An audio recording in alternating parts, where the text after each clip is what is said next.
Vám predvádza svoje jazdecké umenie na kobylke Koga. Jazdí sám za seba. Ranč Mikolaj Prešov. Fantastická kobylka. Jaj. Toto na Kogu platí. Už vieme, prečo je taký rýchly. A jeho čas? 29,63. Adelka Močanová, štart povolený. Poprosíme jazdcov, ktorí stoja na vstupe do arény, aby sa ustúpili ostatným, lebo niektorí jazdci využívajú nábeh a výbeh z arény kvôli tomu, aby si vylepšili čas. Tak dajme im túto možnosť, ale hlavne kvôli bezpečnosti, lebo konia jazdcov dneska je požehnanie. Je to veľmi šikovný jazdec na veľmi šikovnej kobylke Kety a štartuje Ranč Brežiny Pavlovce. Pripraví sa Mirka Tu a Slávka Palčáková.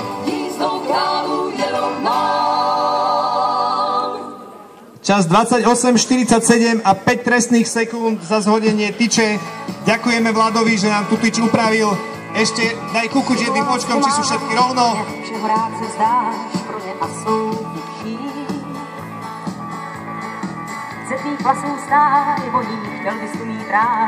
Ďakujeme, dostali sme pokyn, že je všetko v poriadku a Mirka môže štartovať. Takže Mirka, štart povolený.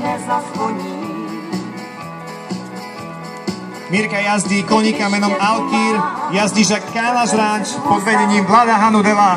To je tento pán ovešaný tými kokardami, ktorý vyhral parkour prvé miesto s westernovým sedlom, uzdom, koňom Zuzom. Pripraví sa Slávka Palčáková a Simona Peková. Ja k tomu už dodám len to, že Zuzo je taký všestranný, že už ho treba len zapriahnuť. Mirkin čas. Mirkin čak je 30,75. Mirka 30,75. Slávka Palčáková, štart povolený. Slávka Palčáková štartuje na kobylke Granda. Za tým parkour tým Prešov. Tréner Kristína Drotárová.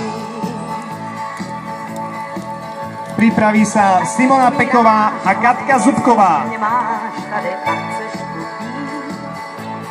Granda štrikuje pomedzi tyče. Čo si teraz asi Granda myslí? Hľada nejaký kolmák, oxer, alebo nejaký VR. Nič, stále pomedzi tyčky hore-dole. Čo si to na mňa vymysleli na tom ranči Pohoda? Ale zvládla to na jednotku. Super. Kristína, môžeš byť na ňu hrdá. A je čas 37,72.